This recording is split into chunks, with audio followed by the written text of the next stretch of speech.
Kita sama-sama sudah mendengarkan bahwa Mahkamah Agung ini menolak peninjauan kembali yang diajukan oleh para terpidana dalam kasus pembunuhan berencana Vina dan Eki di Cirebon. Ini sudah berdasarkan dengan hukum dan juga fakta menurut dari Mahkamah Agung. Lantas bagaimana dari kuasa hukum para terpidana ini menyikapi hal ini? Akankah ada langkah hukum yang lainnya? Akan kami hadirkan dialognya. Di malam hari ini sudah bergabung bersama kami para narasumber yang sudah hadir di studio dan juga melalui Zoom. Sudah ada Bang Jutek Bungso yang merupakan kuasa hukum dari para terpidana. Selamat malam Bang Jutek. Selamat malam Mbak Syira. Ya, kemudian juga sudah hadir Prof. Hipnu Nugroho yang merupakan guru besar Fakultas Hukum Universitas Jenderal Sudirman. Selamat malam Prof. Malam, Mbak. Sudah siap ya nanti kita ulas ya? Siap. Baik, Siap. Kemudian melalui daring sudah bergabung juga juru bicara Mahkamah Agung, Pak Yanto. Selamat malam, Pak Yanto. Selamat malam, Mbak. Baik, sebelum saya ke Pak Yanto, izinkan saya ke Bang Jutek terlebih dahulu. Bang Jutek, ini tanggapannya seperti apa? Semuanya ditolak dengan alasan memang tidak ada kekeliruan dari hakim terhadap putusan sebelumnya. Jadi gini Mbak Syira, pertama ya tentu ini di luar prediksi dan ekspektasi kami ya selaku kuasa hukum dan penasihat hukum dari mereka. Ketika ada berita pengumuman dari Mahkamah Agung, sebenarnya yang kami persiapkan adalah kami berpikir akan mengajak para terpidana ini makan di mana, karena saya sudah janji akan mengajak makan empal gentong. Ya. Rencana, optimis tadinya ya optimis banget. Kami sudah berkumpul satu tempat, kami akan apa yang akan kami lakukan untuk menyambut mereka. Sebelumnya apa yang membuat sangat-sangat optimis bahwa ini PK ini akan diterima, padahal ternyata kenyataan ditolak? Ya, secara garis besar menurut kami kan kami menghadirkan satu ya, bahwa kami di dalam sidang PK kemarin menghadirkan bahwa dalam dakwaan 2016 lalu mereka didakwa adalah membunuh dalam satu peristiwa pembunuhan. Kami menghadirkan fakta di dalam persidangan PK bahwa itu adalah tidak mungkin pembunuhan. Kenapa?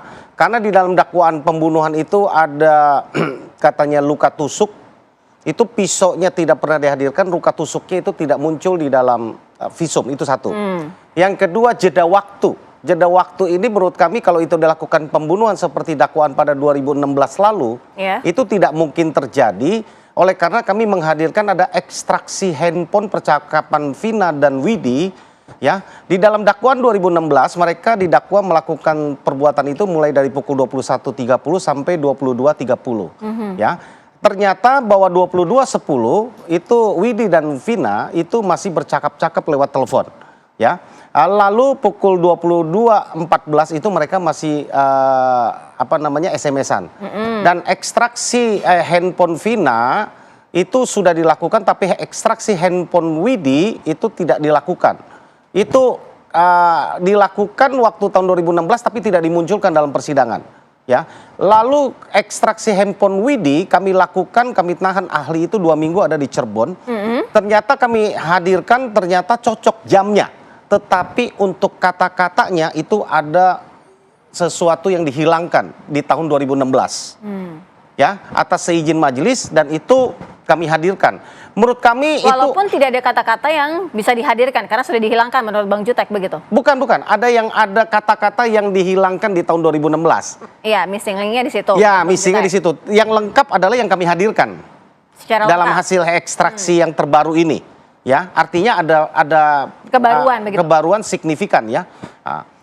Menurut kami itu adalah satu bukti baru yang seharusnya tidak bisa dibantah, ya. Bahwa itu adalah bukti otentik, scientific evidence. Kita langsung tanyakan ya ke Pak Yanto ya. Pak Yanto, ini tadi apa yang sudah disampaikan oleh Bang Jutek, sebenarnya novum itu, bukti baru itu memang sesuatu hal yang tadinya tidak pernah disampaikan dan ada kecocokan dan akhirnya dihadirkan begitu. Tapi kalau dari Mahkamah Agung kan menyatakan bahwa tidak ada kekeliruan dalam putusan sebelumnya dan sudah berdasarkan fakta dan juga hukum. Pak Yanto.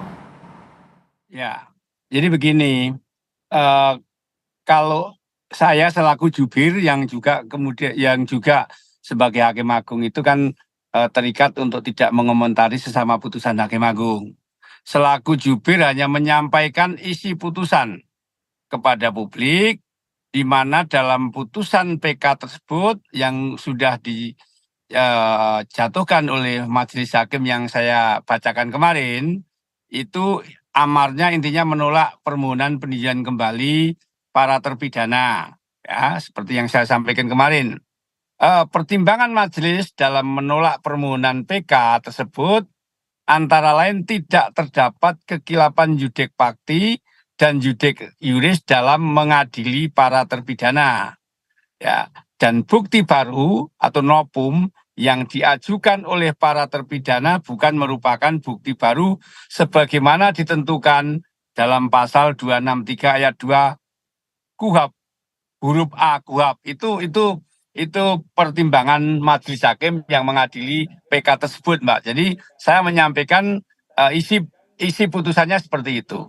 Jadi tidak ada kekilapan baik judek fakti maupun judek yuris, dan novumnya juga seperti itu ya, tidak memenuhi ketentuan sebagaimana diatur dalam pasal yang saya sebutkan 263 ayat 2 huruf A KUHP tadi. Iya, artinya novum yang seharusnya berdasarkan dengan pasal 263 ayat 2 huruf A KUHP ini yang seperti apa berdasarkan dari MA sendiri? Karena kalau menurut dari Bang Jutek itu sudah memenuhi bagaimana dengan bukti-bukti baru yang dihadirkan dalam persidangan begitu. Ya tentunya yang tahu kan majelis hakimnya, Pak, yang menyidangkan. Kalau saya ditanya komplit ya saya sendiri kan nggak baca putusan utuh. Jadi selaku jubir menyampaikan isi putusannya seperti apa begitu. Kalau ditanya pertimbangannya seperti apa sehingga ditolak, ya nanti tinggal di putusannya saja.